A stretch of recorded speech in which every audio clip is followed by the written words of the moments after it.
You know, my dad loved this kind of music, and he didn't speak any Spanish. I think he knew how to say cuidado, and that was about it. But it always made him cry. So I'm glad we have him here today. My dad died on August 28th, and we had a memorial in his hometown. But half his life he spent here in Houston, and it didn't seem right not to honor him here with you today.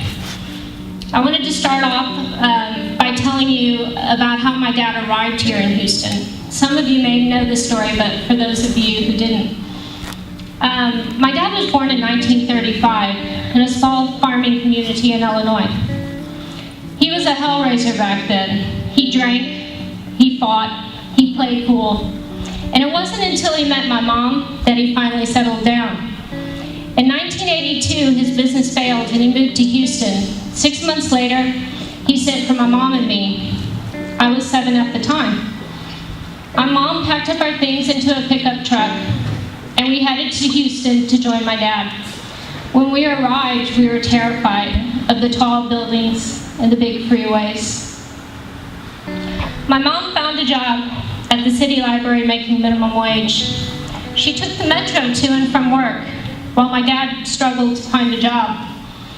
He tried everything, selling cigarette vending machines to shrimp on the side of the road. I got this. He started selling furniture, but that business failed, and he was left with a moving truck and a lot of bills to pay. I always say rich people go bankrupt. Poor people, they just go broke.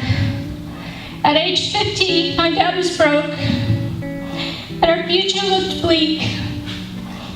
Up until this point, everything he had tried had failed. My dad dragged us away from this little town and all our family, and now we were in this big city, and we were running out of money. Out of desperation, he put an ad in the local newspaper advertising moving services. It was something he had hoped would just let us pay the bills until he could think of something better to do. That was over 30 years ago, and I think you know the rest of the story. Looking back on my dad's life, although it wasn't easy, he had an amazing life. He loved and was loved, and in the end, he didn't suffer, and he died at home surrounded by his family. All in all, things worked out the way they should have, yet still, death is devastating. Over the past few months, we have grieved his loss, and we also realized his legacy.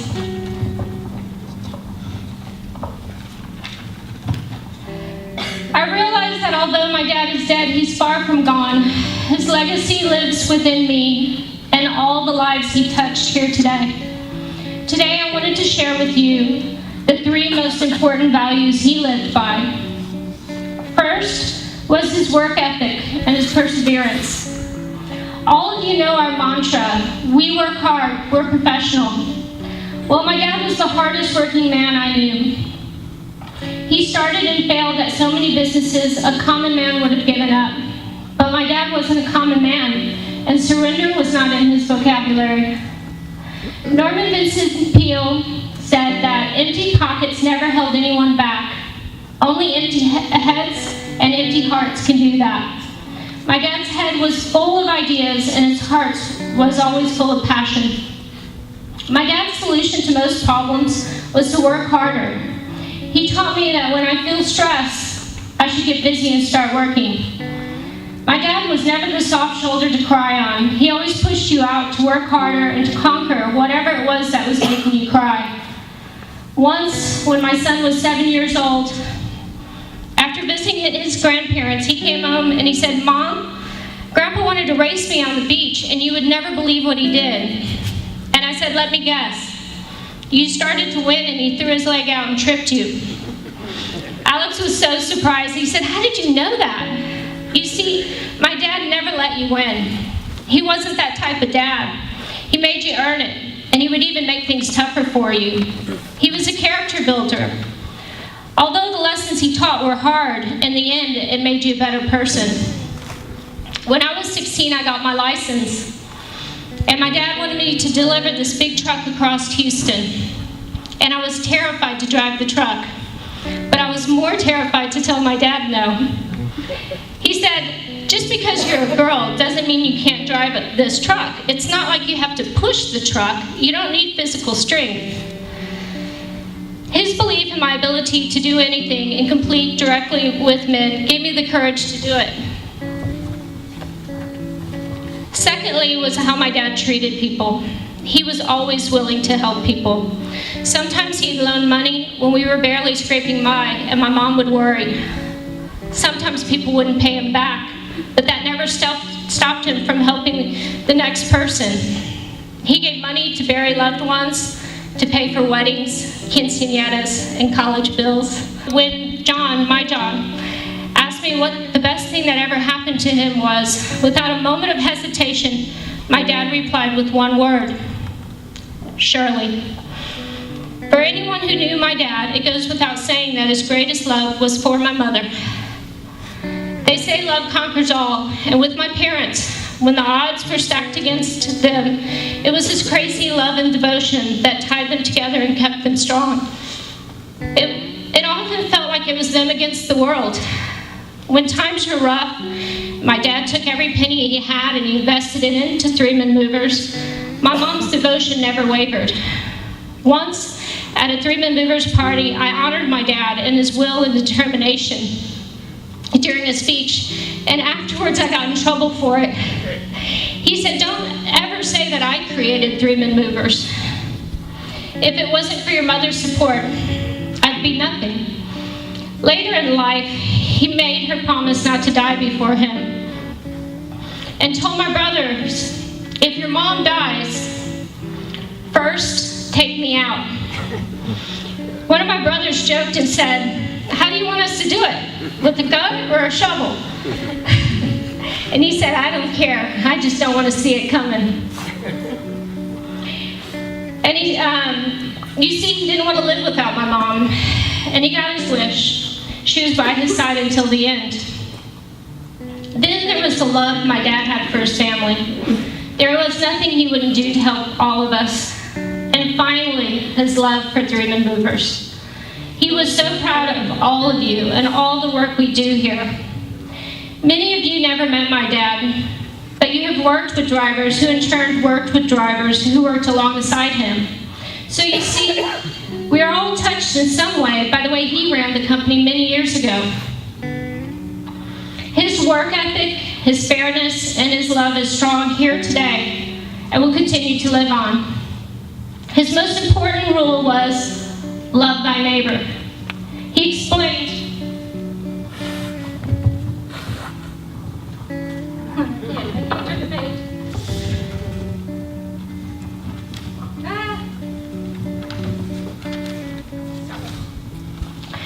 that doesn't mean only if your neighbor looks just like you. My father loved everyone. He didn't base his love on the color of your skin, your religion, who you love, or how much money you had. And if he could be here today and give you one piece of advice, I think it would be that. There isn't enough love in this world, and Three-Man Movers will always embrace diversity and to be a place founded by love. The love my father had to work hard and provide for his wife and family. The love he had for all of you today. Thank you very much for your time. How many of you knew my father? Can I see some hands? All right. I love the stories I heard today. Same stories were at the memorial in Illinois. And I appreciate the flowers that you all sent to Illinois. They were beautiful. So I'm going to take you back, share some memories prior to Jackie being born. She started when she was 7. I'm going to start prior to that. Whenever I first met Jack, I was 12 years old. And Jack was a single guy. Met my mom, who has 4 kids, a teenager, 4 tweens. So he got us all in line, and he taught us how to work. He taught us how to answer the phone, always man the phone, and you're always professional. We'd run to the phone and answer it. And we'd say, "This is the Fischer residence. How can I help you?" and we write down the phone number, and we write down the name and the address and everything we were supposed to do. And if you didn't write down the number right, you were in trouble. And we always had to man the phones. We'd take turns manning the phones. And he did a lot of businesses. He started out doing I don't know how many businesses. We dug post holes. We made metal buildings. He bought a fleet of cars one time, and we painted them all, and we sold the cars. And in the front of the building, we did the Kirby vacuum cleaners. So who can make $1 million selling vacuum cleaners? Jack, okay? He ran that business for a long time. And like Jackie says, he had a lot of failures, but I don't count them as failures. I'm thinking they're stair steps to where we are here today. Because he was teaching us all along. He taught us how to answer the phones. He taught us how to make signs. Jackie had to have made 1 million signs, right? How many signs did we carry, kids? Okay, how many signs did any of you hang up? I mean, we were all hanging up signs. You always had your shirt on, you always had your cars and your trucks parked in the right spot, anything to marketing. And we learned this all along, through the Kirby, through all of the different businesses we ran. And Jackie's right, he did inspire all of us. When I was 12 years old, I remember there was a track meet, and one of the things that Jack used to do, if we were in trouble, he'd make us run around the block. You did anything wrong, hit the streets, run around the block. But not just run, he had a stopwatch. He'd time you. You didn't make your time, you run again. So we're always running. So I thought, I'm going to go out for the track team. He taught me how to run. I'm a good runner. So I go to the grade school. I tell them I want to run. They said, we only have a boys track team. You can't run. I was so mad. I went home and I told Jack, they won't let me run. I'm a girl. He says, it's against the law. Get back there and you tell them that you can run. Well, the guy made me cry. I just ran all the way here to tell you. You're supposed to go tell him. He said, you get back there and you tell him you can run. You know, so I go back and I tell my teacher I want to run. So I ran on the boys track team. And I went to state. And then whenever I moved out to Arizona, I was kind of goofed around for a little while, 19, 20 years old. But then after a while I thought, I got to get serious. I got to start working. And my mom and Jack would say, well, you know how to read? You think you could? I mean, one thing he inspired us, you can do anything you want to do, as long as you want to make those sacrifices. He says, you know how to read? You want to watch reruns all your life? Why don't you just go home and read a book? Do you think you could learn something? So each night I'd go home and I would study. And I went to school forever and a day because I was still working and going to school at night. And they loaned me money to help me buy my books and go to school. And I graduated engineer in 2003, thanks to my mom and Jack.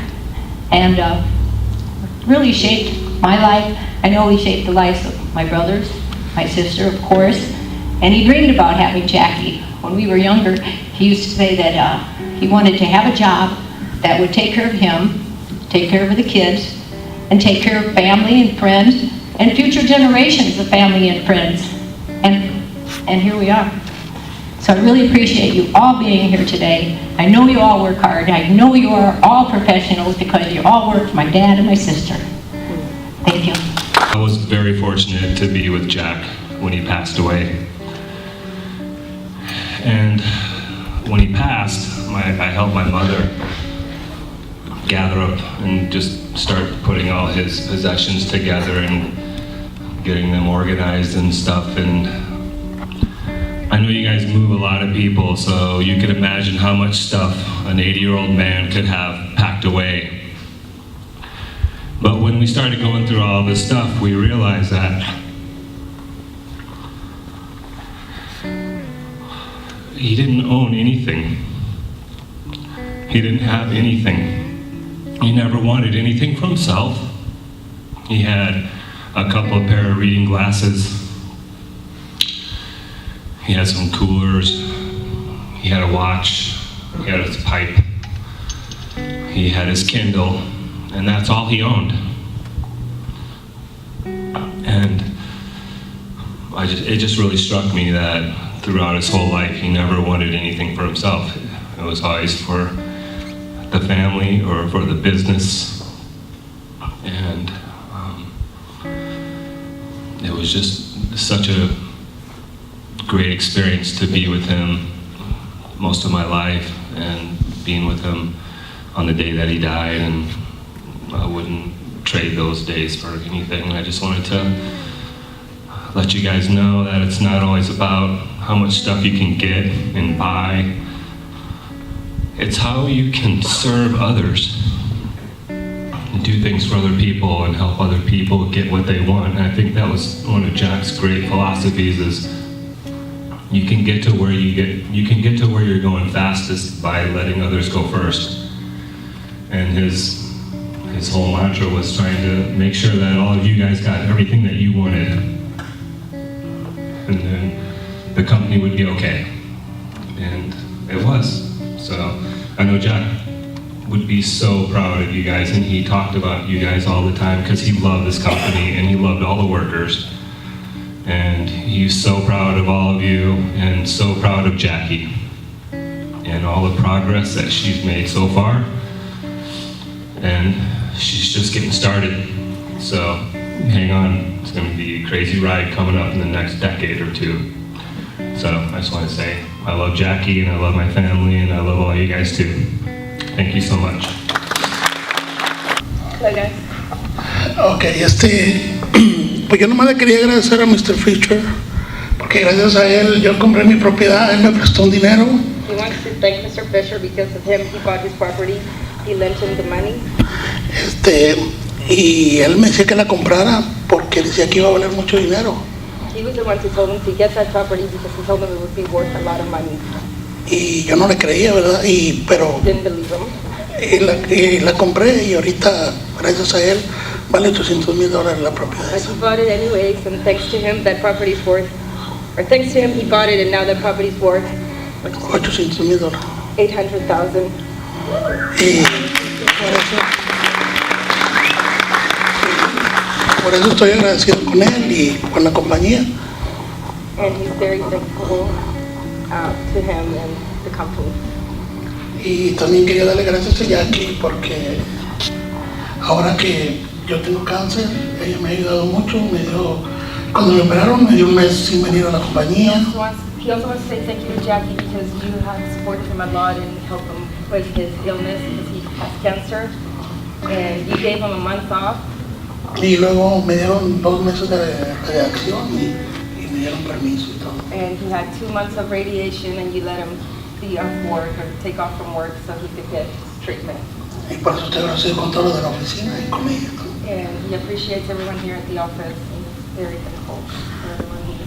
Y yo aprecio mucho a Trimen Mover porque gracias a ellos tengo todo lo que yo tengo, gracias a He ellos. appreciates 3 Man Movers because of 3 Man Movers he has everything that he has or he owns. Hasta este amiguito, mira. Even this ring. Good morning, my name is Elba. I had like 14 years working with 3 Man Movers, but I met Mr. Fisher, I think a little bit more longer than that. My husband, Nicholas, is working like a back driver of Homero, and they tell me, get ready because this Sunday we're gonna have dinner at Mr. Fisher's house. And I say, what? And the owner of the company, I mean, I come from Mexico, and in Mexico you don't have this approach to the owners or the boss. So for me, like, what I wanna wear? I mean, it's something special. And they say, no, don't worry, we are friends. They are not just my boss, they are my friends too. And it's kind of for me weird, but I'm very curious, so I want to see it. And that's true, they are a very kind person. I always remember the way Mr. Fisher give you the hands.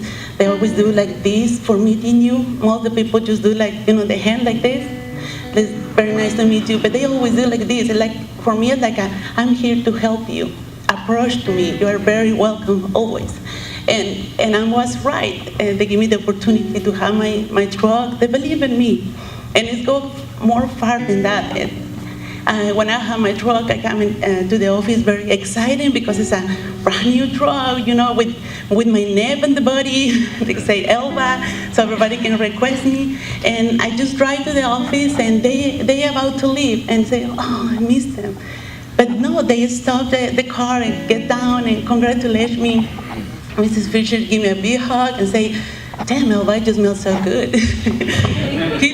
Keep it that way. Always make sure you look nice, you are clean, you be, your presentation is good. So that way the people can trust you and the people are going to be accountable with you. That's very, very important. They respect you. They always give you advice like this. They have the ability to approach to you and give you the pep talk, or just the tap your shoulder and say you do a good job, and they'll always be there. And I remember Mr. Fischer say, okay, back then my English is, I don't speak nothing at all, and Mr. Fischer tell me it's very important to do at least the presentation.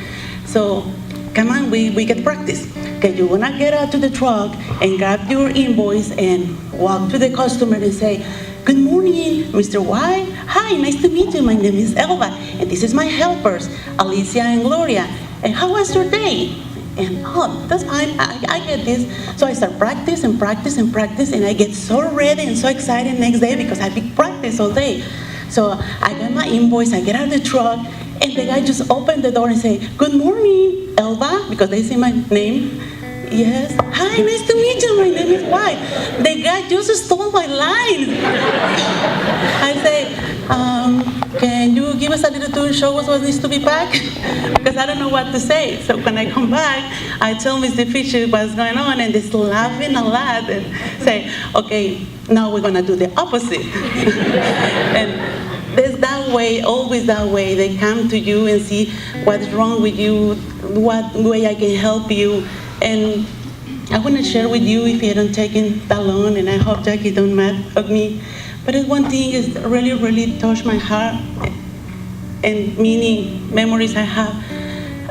We have many managers, and some, Mr. Fischer said the managers are the filter of the company. Sometimes they have to be changed. And then one day Jackie started working with us, and I believe everybody's getting worried, like me, because it's like the daughter. So the next job is going to be the manager. But no, Mr. Fischer said you're going to start from the bottom. You have to learn every single step. So answer the telephone, and Jackie was like a cat, very curious about everything, asking many questions, and is so quickly getting to be the manager. And we feel so comfortable because it's like having mini-me of Mr. Fischer, like have Mr. Fischer in your body, full idea. But then something happens, I don't know, I believe whatever is not Jackie, they know there's like a tornado going around. And they have a fight or something, they disagree or something, I don't know what's going on. And we have a meeting, and Mr. Fischer told us Jackie's no longer working with us. I say, why? If something happens, and don't worry, you're gonna be okay. But we start worrying because, we know many managers, and we don't want another manager. We want Jackie because we can talk to them like a casual talk, and she's gonna tell the parents, so we're good. And so Carlos said, well, Mr. Fischer always tells us, our boys come, we are channel movers, so let's go and talk with Mr. Fischer and say we are not agree. We want her to be the manager. And I say, okay. So everybody started signing a petition and say, when you have the letter, say, hey Carlos, this is your idea. You want to talk to Mr. Fischer? And what's your idea? So I go talk to Mr. Fischer like a parent. I see Mr. Fischer smile. And like a parent, I know it is like, feel so proud, their own body, their own daughter, win this the love for the entire company. They have many years to working with us, to be our friend, to be there. But now she have our love too. So, and I know is that the way when Mr. Fischer decide she's gonna be the new manager. It's not gonna be this company running in the same family, stay in the same family, and I mean this company stay in the same family because Mr. Fischer said we are a family, all together our family. And that was, if she have it on the front, we are, okay, so this company work, whatever wants to invest, they know it's money for sure, but they don't want that. They want to make sure we are okay, that we start okay. And for me, that means a lot because it's like, even in that moment when they can take the money and have the life and have their time and go to different places. Even in that moment, it's thinking on us. Like, I want to be good, I want to be safe, and I will be in good hands. And someone can say, probably you have your mother's eye, or probably you have your nose, your father knows, but I'm for sure you have your father's heart. And My name is Carlos. For those who don't know who I am, I started this company back in 1989 when it used to be less than 5 trucks, I remember. 4 drivers. Okay. And I met Jan. I always see him pretty much. I was like a teenager, and I always see him as a father. He was always there, like my sister said. He was always there to help us in any way. To me, it was different because I came at a very young age, and he was like a father to me. He's like one of those guys like always give you advice and this, talk, but always was there to help us. Okay.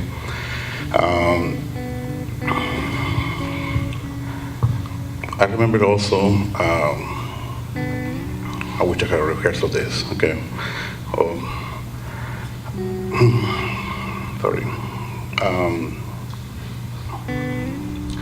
I do remember he always gave us a lot of advice, how to work, how to do this, and like I say, it was 4 trucks back then, and he teaches us how to work hard, give us a lot of advice, and we made the base for this company, okay? So we work real hard. Right now we got like 80, 90 trucks. If that base made this company to be where it is right now, I'm pretty sure everybody works with their hearts, all their hands. They can make this way bigger, okay? I remember Mr. Fischer, years ago, you told me, why do I work so hard? Okay, and I told you because I want to get this company to get real high. If this company goes high, I want to be with you, okay? Back then, the treatment mover used to be just a little office on Jackie's house, your parents' house, okay?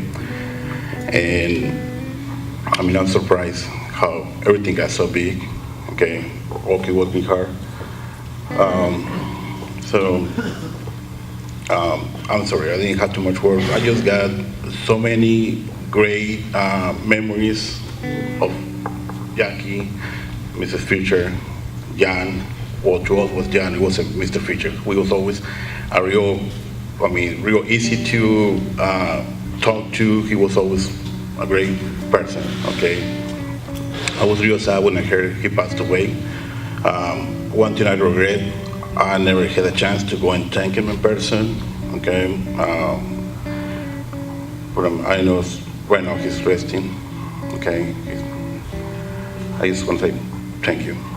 I'm Dora. I'm pretty sure everybody knows who I am. I've been knowing Mr. Fischer since 1992. I started working for Mr. Fischer off of Clay Road as a receptionist, and I found, sorry, I don't have my glasses.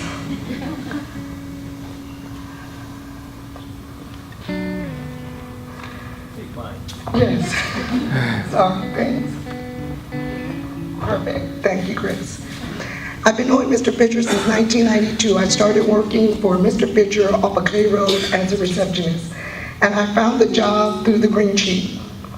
Since I've been with 3 Man Movers, I have found another family, the Fischers. He has gave me inspiration, he has gave me motivation and courage for me to build my own business through 3 Man Movers. He showed me ways and told me things like, make sure you always pay yourself 10%. I am now going on 25 years with 3 Man Movers. I have loved the Fischers and thank for all the opportunity that they have given me and my family. You will dearly be missed by the Machado family. Thank you. I'm Chris McConnell. I'm the middle son, and I came out here in 1990 and went to work for my dad. Boy, oh boy, was that a learning curve. We showed up, and I was at a job site the very next morning at 6 o'clock, moving somebody out of a house. Never really much of a mover.